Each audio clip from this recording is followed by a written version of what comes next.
work. And hi, I'm Biz Cush, a life coach and therapist, and your host here on the Awaken Your Wise Woman podcast. We're talking to women all over the world who found their way back to themselves, to their inner knowing, to their intuition, to their wisest self. We're exploring how to feel alive, authentic, engaged, and fully present in your life. Let's awaken your wise woman. Hi there. Welcome back. This is the Awaken Your Wise Woman podcast, and I'm your host, Biz Cush, or Elizabeth Cush, and I'm super happy to have you here. Just so glad to be back in season 4 of the podcast, and today's guest just adds to the magic. We'll be talking to Deb Shine Valentine. And before we got started, we had a few connections that are, local and just people we've met. And it is so meaningful to me to be able to connect with women close by geographically, but especially close in feeling, close in connection, close in values. So who are close to me in values. And I just can't even say how much it means to me to have these amazing, in-depth conversations. And today is no exception. We are going to be diving deep into having deep conversations about showing up in the world from our values and from our convictions and from a place of wanting to do right by the world and the world's citizens and our planet.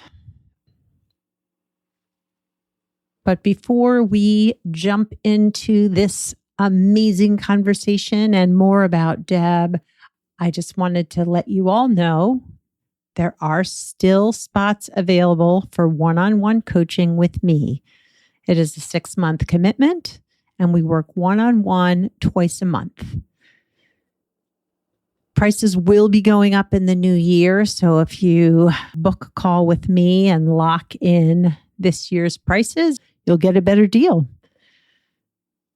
And if you're wondering how to do that, just go to my website, elizabethcushcoaching.com. And at the top of the homepage on the right, there is a Let's Talk button. Click that, fill out the form with Let's Talk, and we will book a 30-minute call to see if coaching is the right next step for you. Because it might not be, and you might not know that until we have that conversation.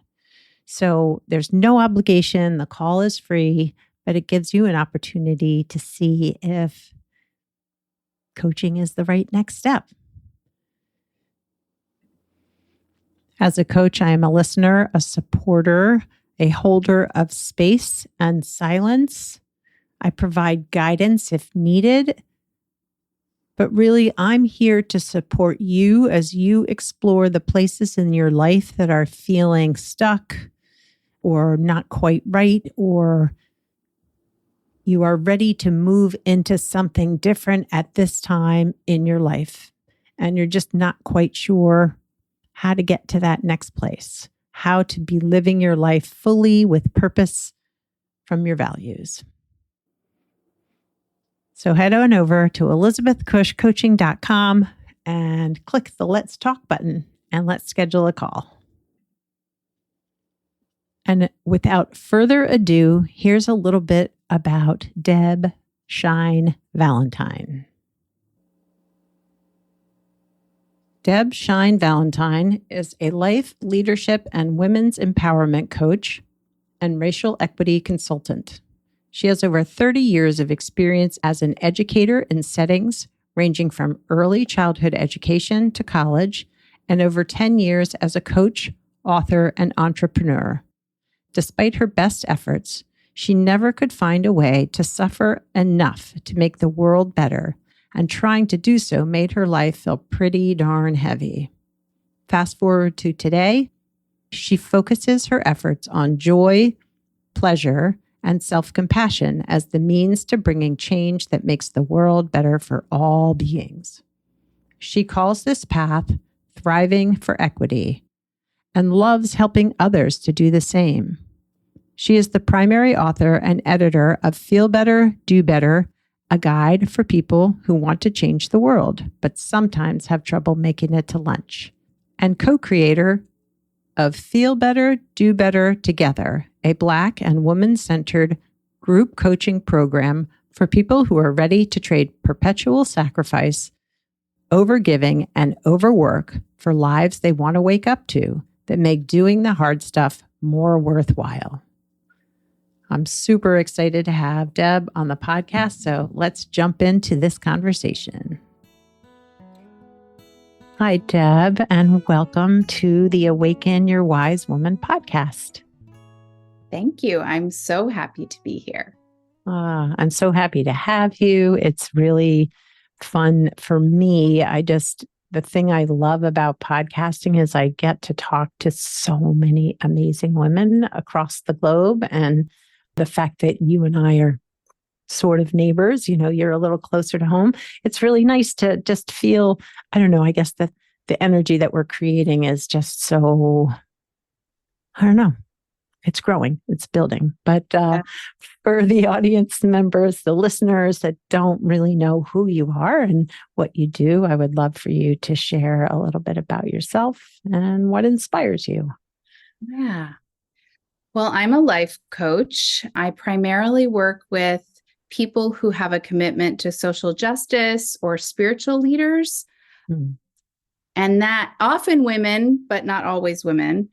But what those folks have in common, or folks who come to work with me have in common, is that they tend to experience life as being pretty heavy and hard. They're very empathetic. So they really care about making a difference in the world. And especially if you add on to that being socialized as a woman and or being socialized with some kind of spiritual path that talks a lot about suffering and sacrificing for others, as that kind of builds up over time, over a lifetime, it can get really, really heavy. Especially most of the people who work with me one of their biggest fears is being selfish. So they don't want to do self-development work. They don't want to feel better in their own life if it's at the cost of someone else, or it's not available to someone else, or there's any possibility of any harm to someone else or to the earth or to animals. Like they really want everybody to be doing well. And most of the time haven't found a way to take that care and work it out in the world and also really enjoy their life. And that was my story. So like many of us, I was searching for the answers myself. And as I found more of them, I naturally wanted to share them with other people and be like, you don't have to do it this way. There's other possibilities. And actually those other possibilities, I think, have more potential, kind of like what you were saying about this energy, even just drawing us together. I'm new to Baltimore. You're not too far away. Like this energy drawing us together at this moment in time. Yeah.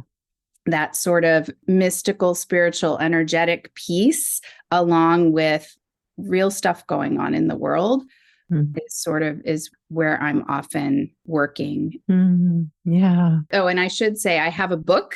It's called awesome. Feel Better, Do Better.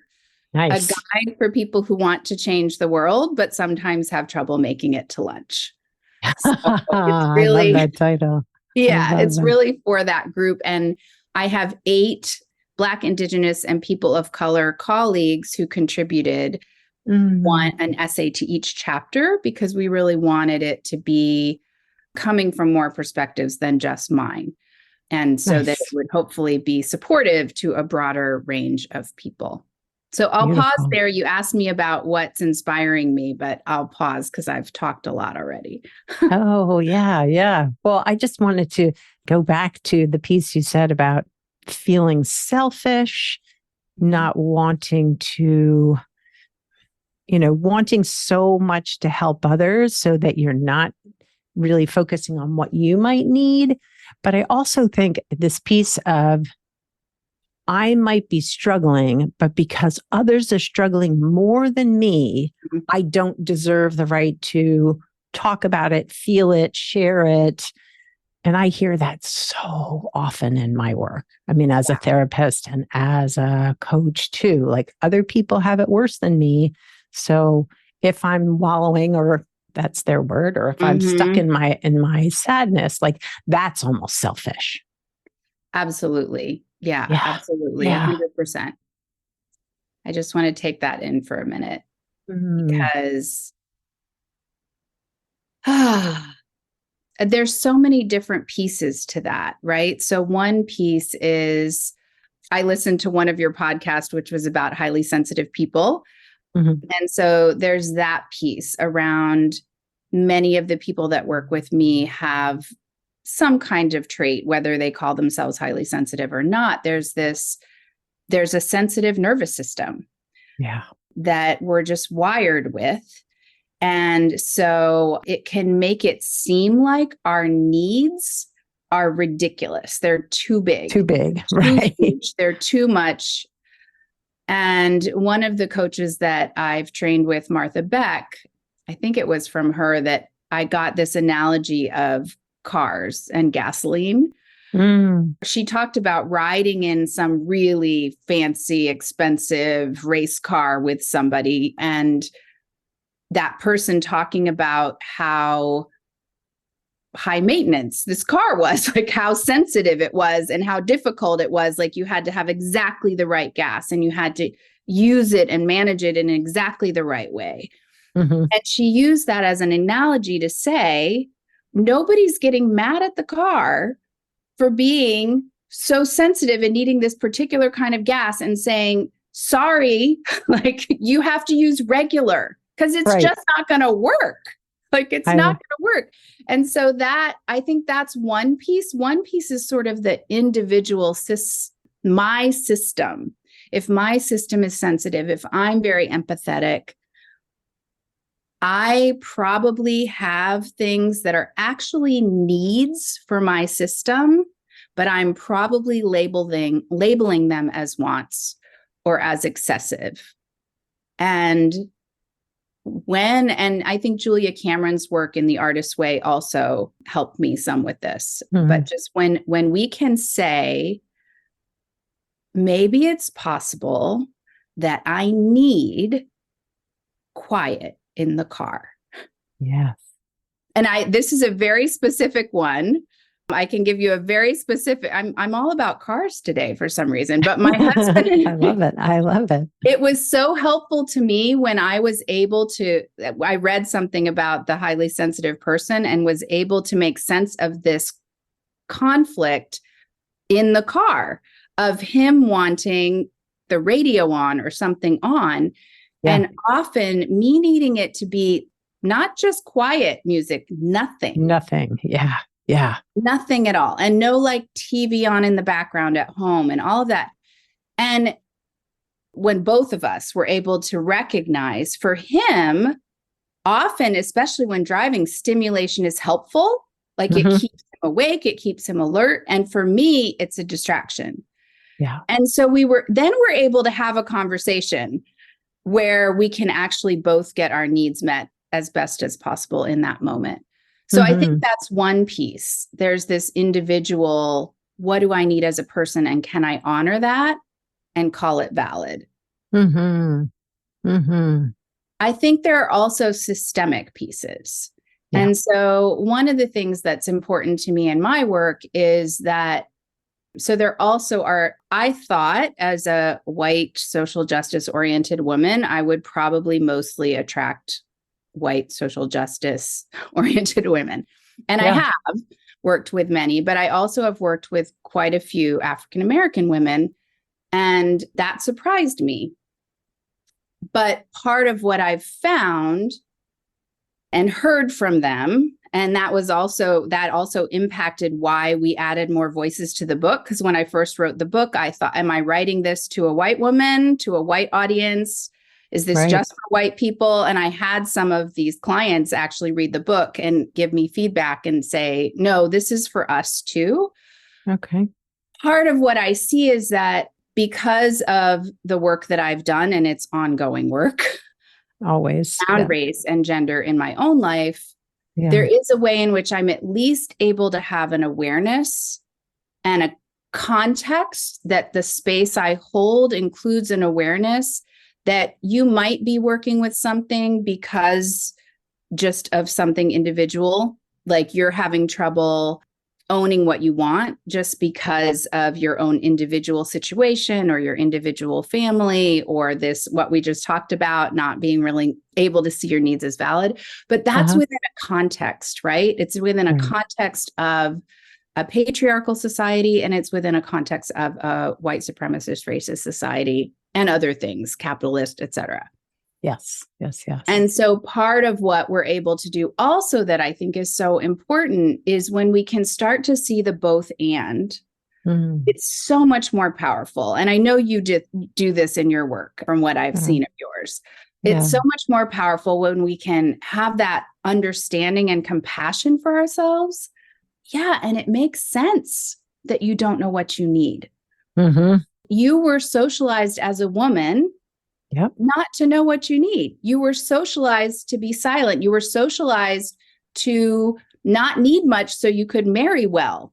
Like you were socialized. And if you are a woman and an African-American woman in the United States, and especially if, you know, you're someone who has worked your way up to some level of leadership, part of how you've done that is by being a good Black person. Part of that means you don't make a fuss. You don't, quote unquote, play the race cards. You don't. So there's all these reasons why you're silent and you don't know what you need that make total sense. And so there's that combination of there's all these reasons. You are not broken. You are not the problem. There are problems that are a lot bigger than you. And also, you have so much power of choice. Regardless of how many things are coming against you, you have so much power of choice. But I think part of what's important in the context that we create, and that's been important for me, and I'm still doing it in a very messy way and making mistakes and trying again, is in a lot of the self-help, wellness, spiritual communities, they're often, the ones I'm in are mostly white woman dominant. I know there are white male dominant ones, but I've kind of avoided them. But so it's having that context of awareness that as a white woman, I do have a white woman, a highly educated, I have so many privileges. Right, for sure. And so being able to have those conversations out loud while we're also talking about the individual inner work, I think is essential to being able to dissolve the burdens that feel so heavy and find new ways forward. So that's another long answer. No, but beautiful though. I loved bringing the context into it, because I think this thread of we've come so far and things aren't so bad for us anymore as women. You know, we don't need to point out the fact that there are so few women in positions of leadership, or Black women in positions of leadership, and how that shapes the conversation around work and productivity and what we're supposed to be doing and how we feel about our needs. Yeah. And the growing body of research around trauma, around how trauma from generations back is still impacting us at a cellular level, not just from like the way my mother raised me is connected to the way her mother raised her, but also like literally in our cells, in our bodies. That also. I just read an article in the Washington Post today about a researcher who has been doing research around what she calls weathering. And it's basically like the impact of all the systems on less advantaged, disadvantaged humans. So like from conception and your mother carrying the burden of, is there enough food, or what's happening outside me? Am I going to be accosted or hurt or whatever? through your own lived experience, but basically like we're aging our bodies faster because at a cellular level, we're degrading what's happening because we're living in that sense of heightened stress, and it impacts people who are less advantaged way more than more privileged people. And that just struck me. I like texted the article to myself, so I remember to dive in a little more deeply of the woman who wrote the book, whose name I can't remember right now. But as I was reading it, I was like, of course it's a woman who's bringing this forward into the world. It's like, hey, we need to treat everyone better in a more equitable way across the board because we're killing ourselves, right? As a culture, as a people, especially here in the Western world. That kind of a sidetrack there, but I just felt like that was somewhat relevant.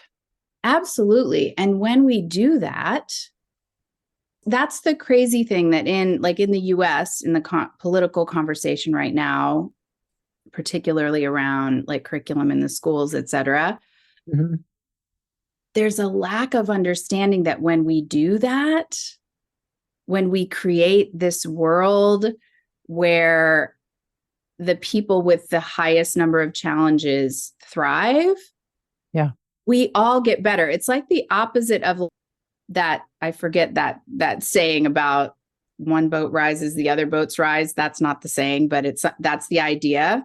Okay. But that was sort of more like, if I can get ahead, I'll bring the rest of you up with me. Yeah. But this idea of, if we focus on centering the people who are least likely, and not in a savior way, that's the other tricky piece. True.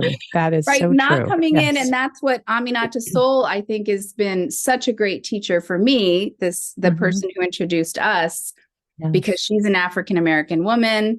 And she has really strongly come to me. If I get anywhere near some kind of saving, she's like, I don't need saving. I am a powerful being. I chose to be in this world having this life. I don't need your saving. Yes. But I'm happy to have you come alongside. I'm happy to, just definitely acknowledge that on this earth, on this plane, is a very different experience to be in a Black woman's body than in mine. Yes. But I definitely came in and can fall into that saving piece. And it's a very fine line between saving and centering. Centering as strong, as worthy of respect, as already resourced, whether it's a community or an individual, but acknowledging, as we're centering, that the reason we're doing that is because so often there's marginalization, right? So we're putting into the center groups that are typically on the edges. And when we do that, it's actually better for everyone. Like the research that shows that when more women have money and power, communities benefit. Lots of people benefit. There's actually research that shows that. Right. So in my own life, I'm like, it's just so much better. It's so much more fun.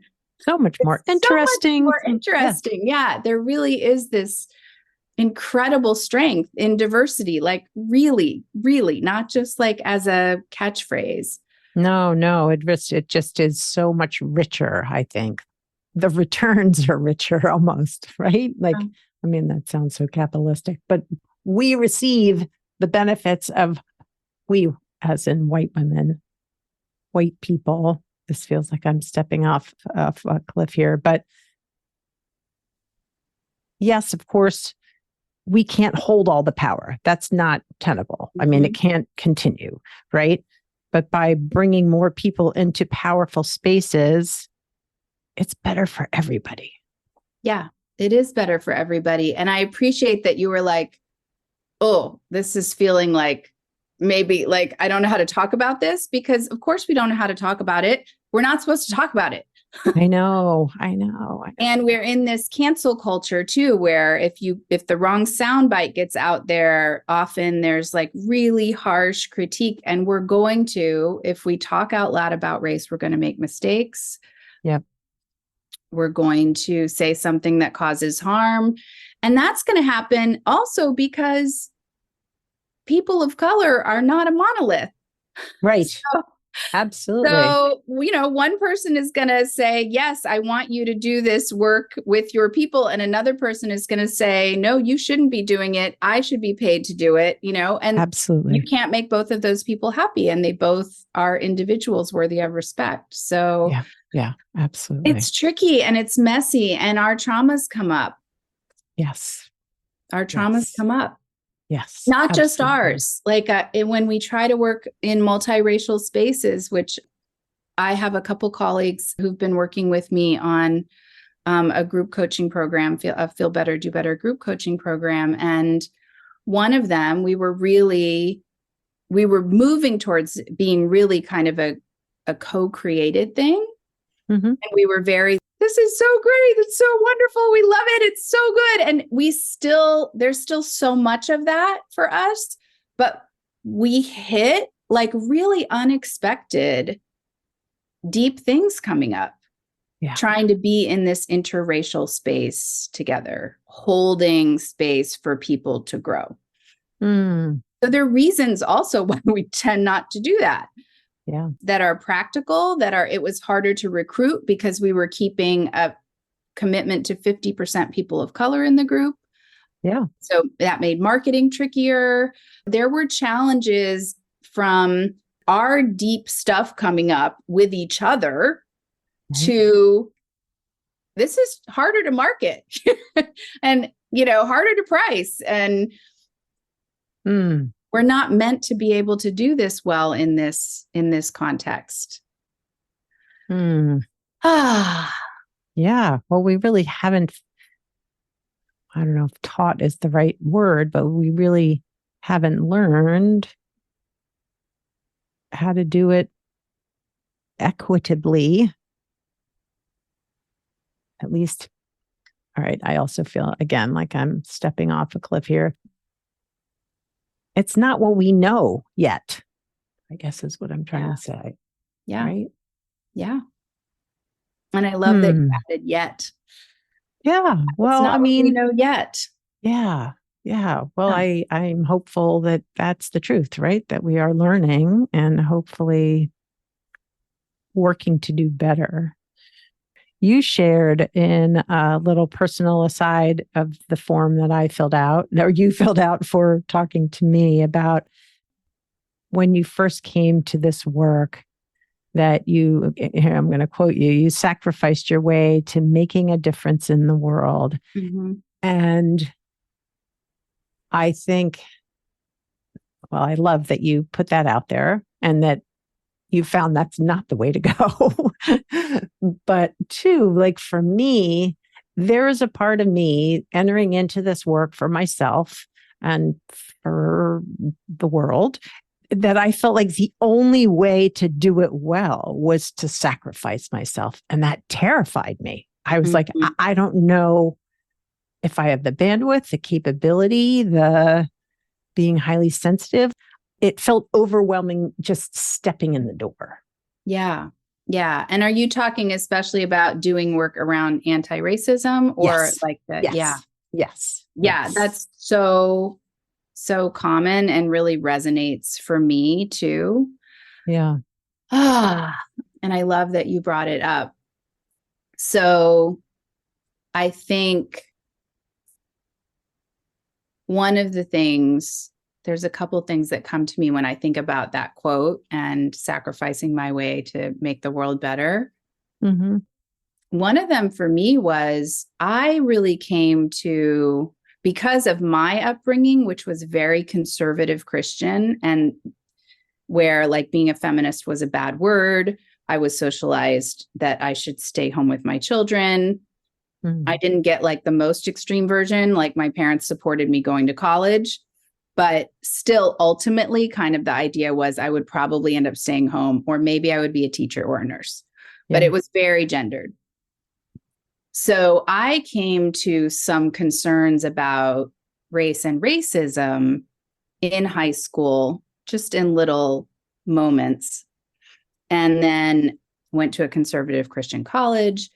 And there was a way in which I think for me, starting to challenge the status quo around race was safer than starting to challenge the status quo around gender. Oh, And that fits really well with sacrificing, because as a woman, you're already socialized to sacrifice yourself for children. You know, mothers especially get so much credit for sacrificing everything for their children, right? Which is, I really want to change that narrative. I would love to see that change in my lifetime. So I had it from there, like it's good to sacrifice. And then I had the Christian version, it's good to sacrifice. Yeah. And so I came into work around race very much with the savior view and with the sacrificing view. And I was in kind of the yuppie generation, and I came out of college with a commitment to downward mobility. That would actually be helpful. If I would be more poor, that will help people. Wow. And I have to say, I am still trying to work that out of my system. Like, I really have a very strong internal drive to not thrive financially, like not consciously anymore, but internally. But it shows like that up. Perpetual sacrifice. Yes. Yeah. Absolutely. And then I loved that one of my clients was the one who actually added the word perpetual, because I used to say it's not about sacrifice and suffering. She added the word perpetual because sometimes there is a sacrifice. Yeah. Yeah. And sometimes there's something that's not really a sacrifice, but it's a letting go that feels really painful. And if we haven't done a lot of that, we might call it a sacrifice.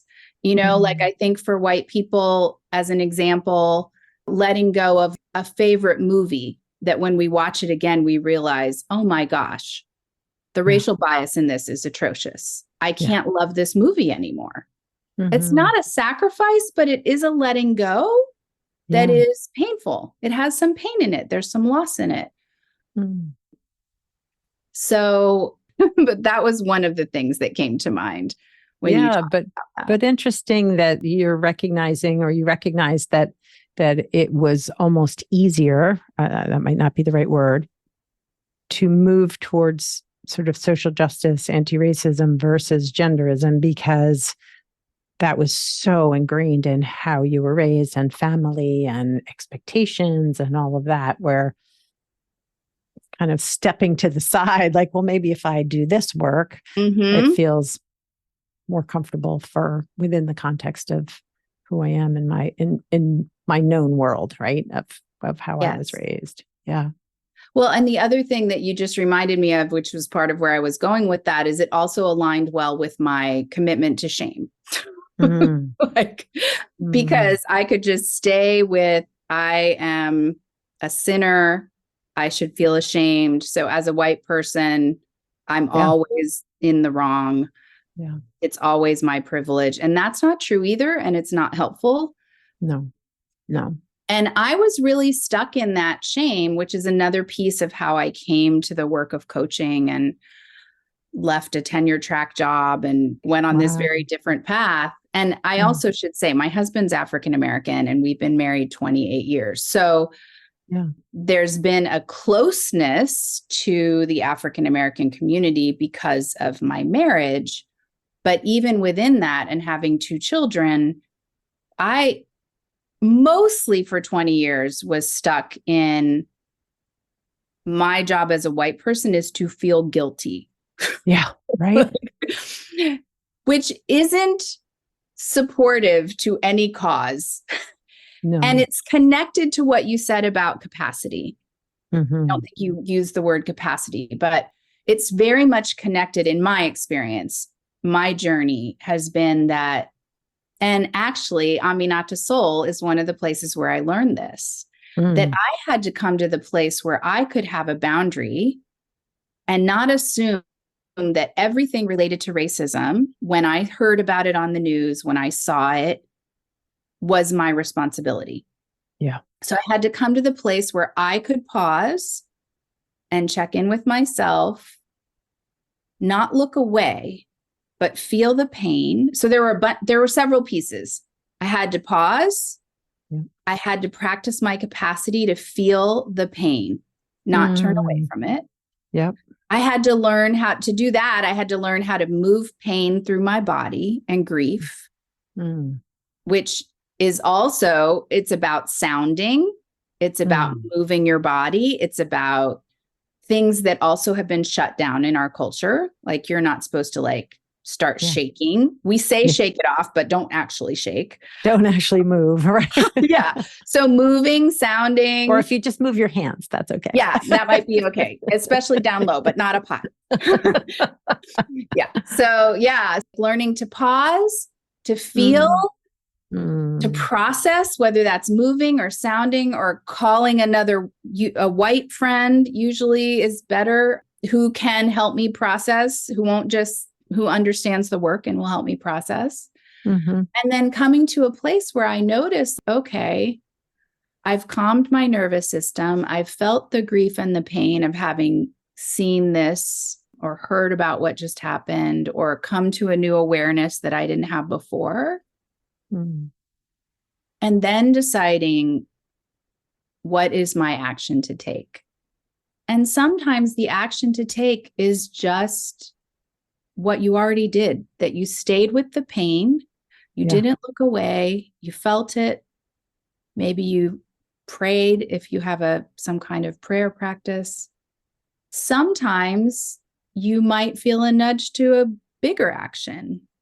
But I think one of the things that happens for us, at least I've seen it over and over with white women especially, is we go, oh my gosh, that's too much. Especially I'm too sensitive. I'm too much of an empath. I can't. Well, that's learned victimhood, which is also part of our gender, right? Of our gender conditioning. So we can, it doesn't mean you can in this moment, but you can increase your capacity. You can increase your emotional capacity not to turn away. Yeah. You can increase your capacity to take actions. Like these are learnable skills. And I think that's something I didn't know for a long time.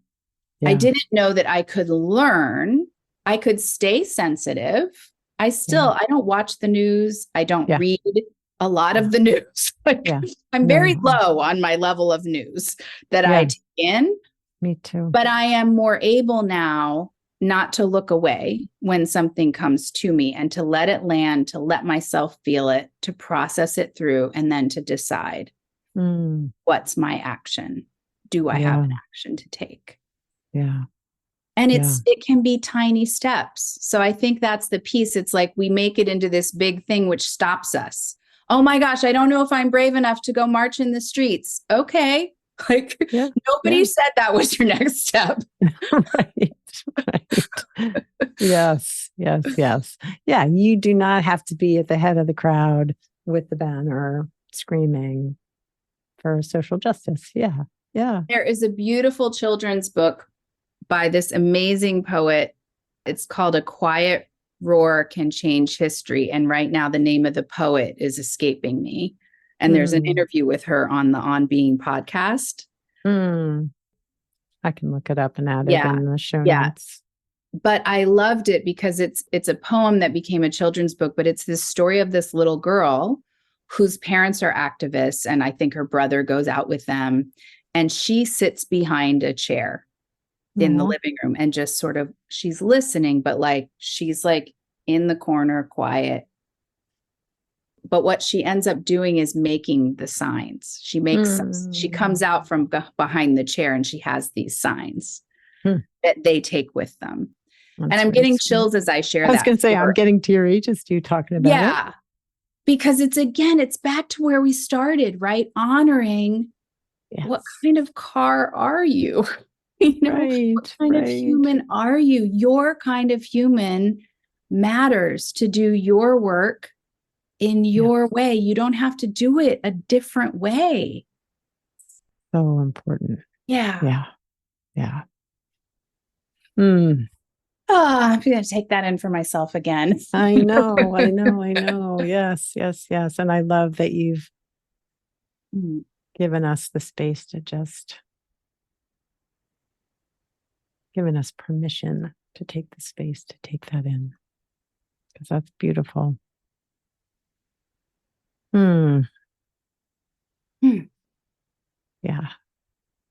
So I would love, I know at the very beginning, I asked you, like, what does inspire you? And we got going, but I don't want to leave that behind. That feels important to come back to. And then I'm going to ask you to share a piece of wisdom that you feel like you would like to share for the listeners too. Okay. Many, many things inspire me. I'll start with what I'm seeing out my window. Trees, light coming through trees at dusk and dawn, light on water, light just doing all the things that light does. Yeah. So just so many aspects of nature, but especially trees, light, and light on water. And different little spots of earth that I'm learning to connect with. And also what really inspires me right now, or some of the people who really inspire me right now, are people who are joyful and thriving themselves and working for, I don't even like this phrasing, like working for justice is not exactly the right, they might be working for justice. They might also be just quietly dissolving systems that harm the earth. But like people who are doing big, important work that to do it requires feeling a lot of pain and heartbreak. Like if we really look at what's happening, we can't help but feel pain and heartbreak, who are doing that and who are finding these embodied ways to move it through and community ways to support each other, and are also thriving to include financially. Honestly, right now, I'm really looking for the people who are also thriving financially. Nice. But some of the people, Adrienne Marie Brown is one. Her book, Pleasure Activism, is all about this journey around being an activist and also being in pleasure, including really taboo topics of pleasure like sex and drugs. And I trained with Layla Martin, who is a sex, love, and relationship coach, and her work in kind of neo-tantra, like again, sexuality, money, power. There are reasons why these things became taboo. We're coming up on Halloween. There are reasons why that holiday and witches became like a bad thing. Because there was power, there was influence, there's life force energy available to us if we move, if we can sound, if we can embrace our crone-ness, connected to your work, right? Like the middle-aged crones, if we can, if we're in our power, if we're speaking, if we're acting, that's really dangerous for the status quo. So the people who are doing that inspire me, the ones who've gone before us and the ones who are here now, Michelle Obama, Gloria Steinem, Krista Tippett on Being Network, an example of a very different way to do that. Aminata Soul absolutely is one of those. Desiree Adaway. There's so many, honestly, because of where I choose to be, the circles I choose to operate in. It feels to me like we're everywhere. The people who are doing this work with joy. Yes. And when I get out of my little bubble, I realize we're not quite. I mean, we might be everywhere, but we're still pretty undercover. I feel like the energy is leaching outwards, but the bubble is still relatively small, but it's growing. Yeah, absolutely. I mean, it's big, but it's just not exposed as much as I would like it to be, or whatever, as visible. It's growing. I really think it's growing. And I also think that we get a choice as a human collective about what gets fed. And we're still in that choice. I think we're in an in-between where we're kind of choosing as a collective what paradigm we want to operate under. But I love being around. It's often women and gender nonconforming folks, but there are some men. My husband is he's definitely in there. Nice. And the people who are nurturing this dissolving, not so much of the fighting. I love you also talked about changing the name of your podcast. So it's not that there's never a reason to fight, but like I'm really uncomfortable with it for the most part. Being really courageous in our work around dissolving taboos and speaking out and being really courageous in loving. I think that's the other piece. I was inspired by people in these last couple weeks who spoke out immediately in support of both hurting Palestinians and hurting Israelis. Me too. When it was not okay on social media to give any support to hurting Palestinians. You were only, as an American, supposed to talk about supporting Israelis. More people are more balanced now because of what's been happening. But the people who were brave enough to speak out from the beginning and say, I'm loving everybody here. And like, how do we do that? How do we make it way? Right. And I saw, of course, social media meme, like Palestinians and Hamas are not equal. That's not the same thing, right? Right. As well as Israelis and the Israeli government. They're not like, this is about the people who are suffering because of this conflict. The people who have continued to suffer for a long time. Anyway, yes. Yes. And can I say one more thing that's coming up for me related to that? Do we have time for one more? Sure. What's coming up for me is also, in my experience, I was working with a very personal conflict, kind of political conflict in my family of origin between me and someone else. And so I also have been very much in this space of, wow, I want this on a larger scale. I've got to do it within myself. And I think you have another podcast about internal family systems, like this conflict. So seeing it on all those levels, like where am I not loving this part of myself or these two parts that are in conflict? How do I love them both in myself, in my internal psyche? Then how do I do this in my family with this family member and myself, where it's so hard for us to understand and hear each other. And then feeling how that just gets bigger and bigger and bigger until it is a war between nations, and Israel and Palestine aren't the only ones, right? No. So again, feeling that like connection of all of this work, it's all connected. We can't just do the micro work and say that'll solve everything, but we can't do the big work without the micro work, and the community work. And it's just all part of that. Yeah. How do we create a world where we love all the parts? Yes. Right. All the parts, all the people, all the, I really feel that. But I love the micro work has to happen, right? For us to be able to approach the bigger work. Yeah. And that it's not an either or even a like, do this first, then that. Like, I feel like it's like with a lot of things, it sort of weaves in and out, and we might have a time, like, I think I'm coming out of a time where I've been really deep in for a few years, kind of in my cave, doing a lot of internal work. And I'm feeling like I need to get out more now, Right. But I needed that for a while. And so there can be these, ebbs and flows of that. But I think it's always weaving together. I agree. And is there, you shared so much wisdom throughout our conversation, but if there were something that maybe either you haven't said or you would like to reiterate as far as a piece of wisdom for the listeners, what might that be? Yeah.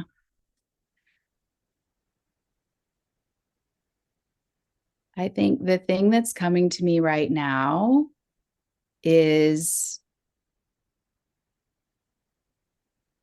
learn how to process your emotions through movement and sound. Yeah. And there's tons of resources. Like you could Google it. You can use the word somatic, like Yes. find a somatic therapist. Like you can do this with huge amounts of support, or even just in the tiniest way. Like the tiniest thing would be next time you feel really upset, turn on a song and dance, even if you don't dance. Right. Or like what we were talking about, just shake or just go. Right. Like the sounds that we want to make, but we don't make. Yeah. It's the smallest thing, but it's so huge. And it's one of the things that, again, back to the bigger picture, colonialism shut down cultures that had practices that included movement and sound and sexuality. We won't go farther into that. But so start with moving and sounding and just see what happens. See what happens if you move and sound. I love that. I love that. I just recently found or was shown some Qigong, I think that's how you say it, movement. There's a woman who offers a whole lot of free videos on that. So if I can find them, I'll add those to the show notes too, because it is all about moving your body. And even if there isn't anything coming up, it just moves stuff through when you move. It does. Like it literally, and I am like geek, nerd, like sit at the computer, sit with my book all day long, never move my body. Like it takes intentionality for me to move. And it is life-changing. It's life-changing. So especially if you're one of those like me, like extra important. Yeah. You don't even have to have like a new story, a new therapized affirmation, whatever. Like you can just move your body and you will have moved something emotional and energetic. Yeah. And that does not have to be a conscious, like, I'm going to release this thing. It can just be your body doing it for you. Yes. Our bodies know how to do it. Our bodies know how to do it. Yeah. We just have to let them. We sure do. We sure do. Yeah. Well, Deb, thank you so much. I have enjoyed our conversation and getting to know you and being here with you on the podcast. So thank you. Thank you. It's been a pleasure.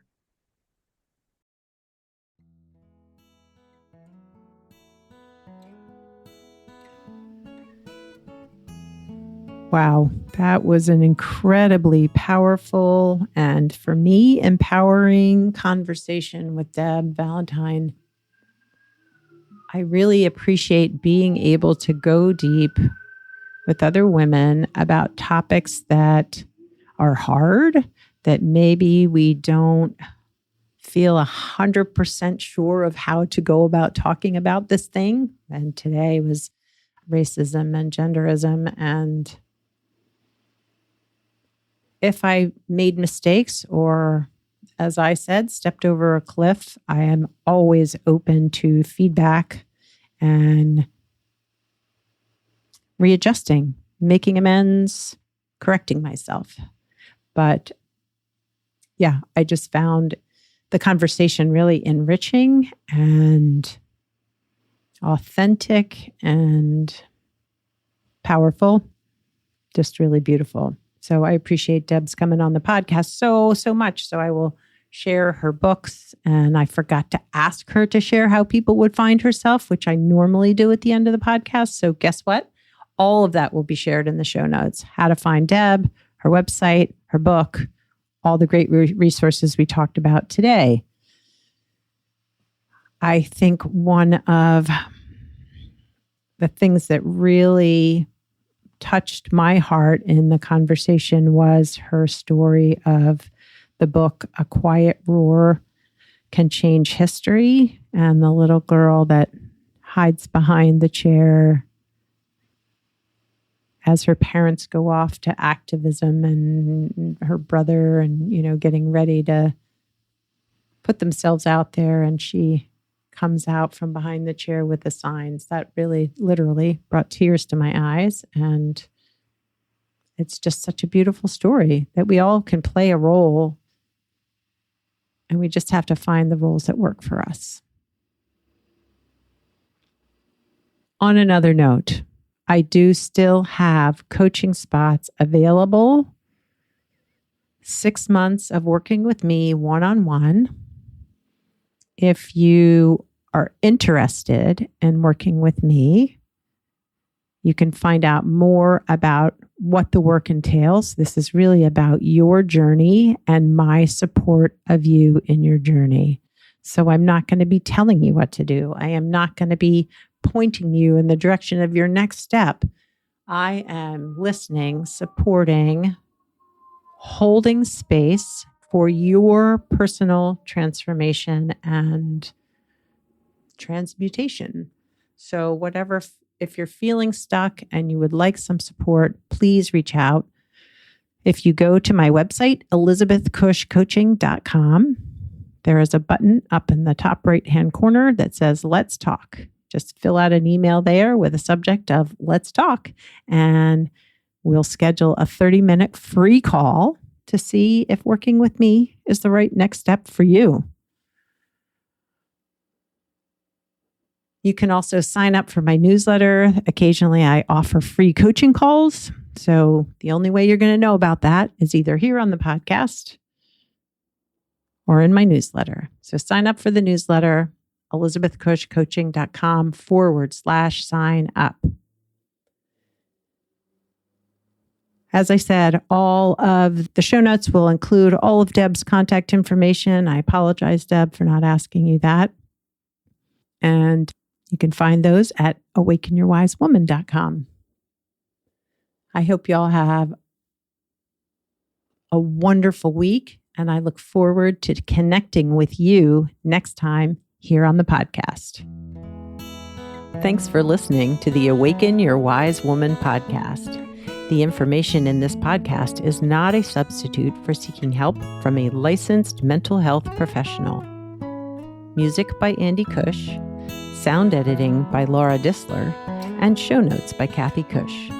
If you'd like more information about me, Biz Cush, and the resources shared today, go to awakenyourwisewoman.com.